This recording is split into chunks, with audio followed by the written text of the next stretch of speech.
If you're an immigrant, what comes into your mind when you see all of these news?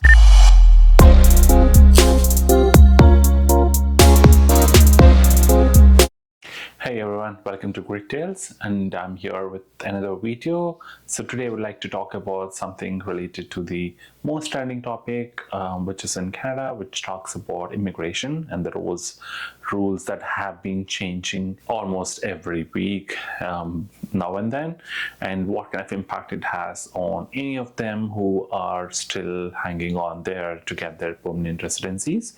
And since I have a complete landscape of the employment in Canada, I wanted to share my insights and perspectives with you all.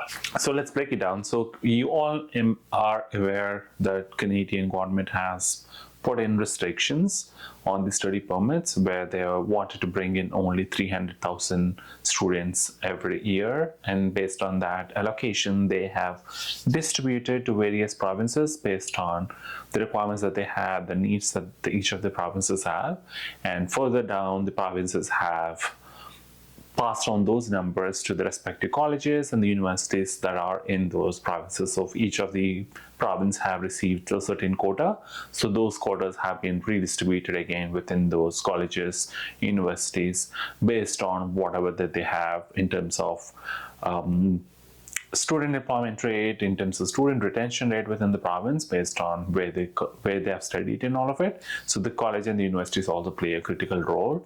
So that's how they have derived this number. So some of the colleges might have received more, some of the universities might have received less, but the allocation has happened based on certain data logic behind.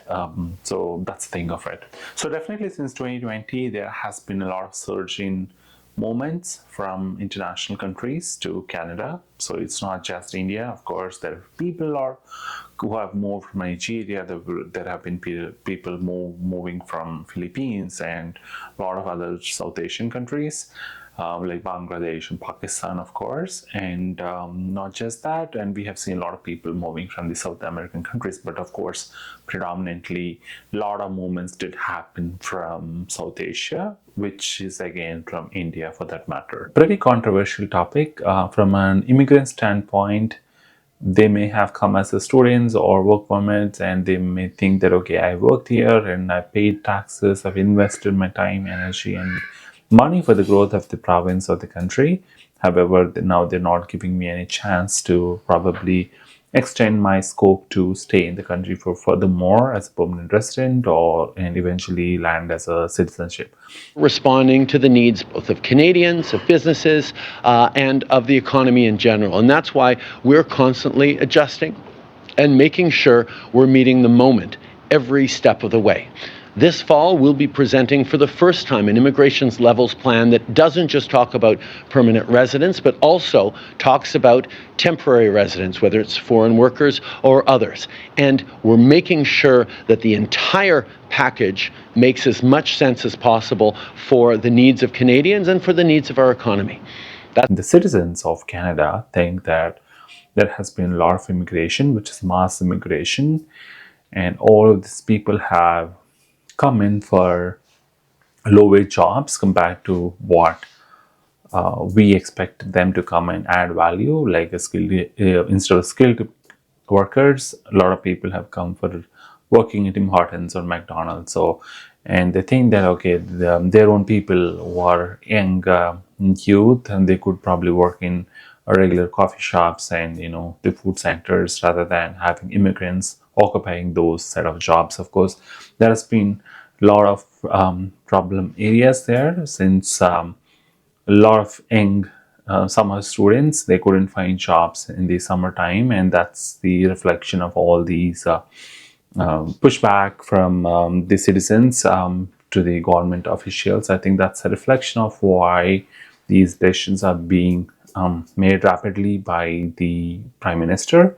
Our federal government's complete betrayal of Canadian youth, hardly any young person in this country can find a good summer job.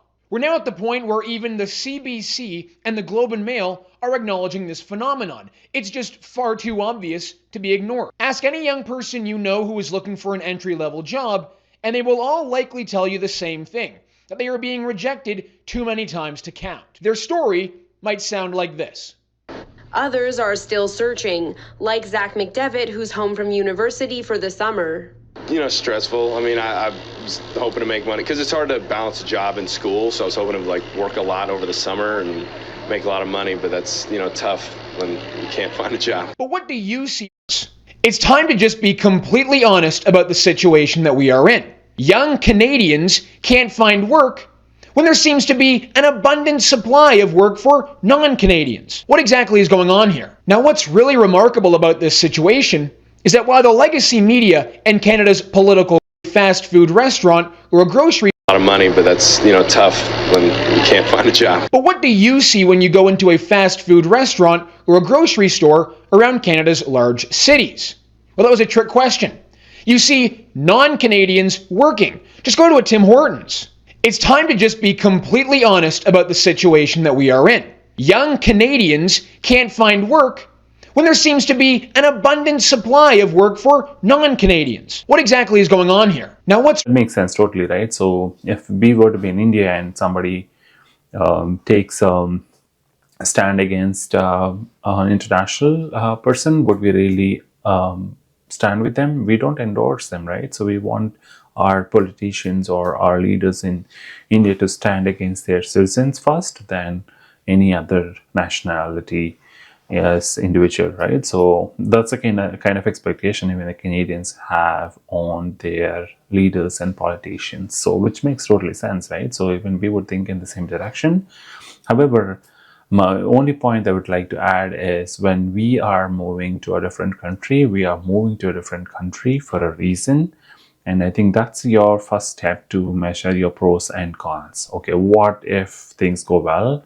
You settle in, you get whatever paychecks, and you live a happy life. If you don't have things going as per your plan, I think that's exactly where I think you'll have to probably measure all your plan B sort of a thing, where you're going to think about what you could do differently. Either you go back to your country or you probably change your course of action and look for other viable options, right? So instead, a lot of students who have been going on to the roads protesting, I think it started in one province. I think it's spread across several provinces. I think these are the people who probably are hanging in there at the last cycle of securing a job opportunity to probably get an invitation to apply for a permanent residency. I understand the frustration, and my empathy stands with them. But however, I think they'll have to action on plan B. I think these protests would not really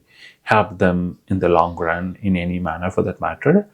I'm sure there are many other options that they could look at, even if they have to leave back to their home countries and show these are young crowd. They could probably still be eligible to apply for permanent residency while they may be residing in Canada, because they might have studied here, they might have worked here for a bit of time. So all of those experience will still be valid for several more years as well. And or if they have to go back to India or any other countries for that matter, they could secure a nice job there and gain further more experience and enhance their profile, so nothing goes wasted. So that's a kind of thinking that they need to probably get into. That's only my perspective, opinion, and hope this gives a different insight from an immigrant like me. And if you have anything to share, please put it up in the comments, and hope you are liking the conversations. Thank you.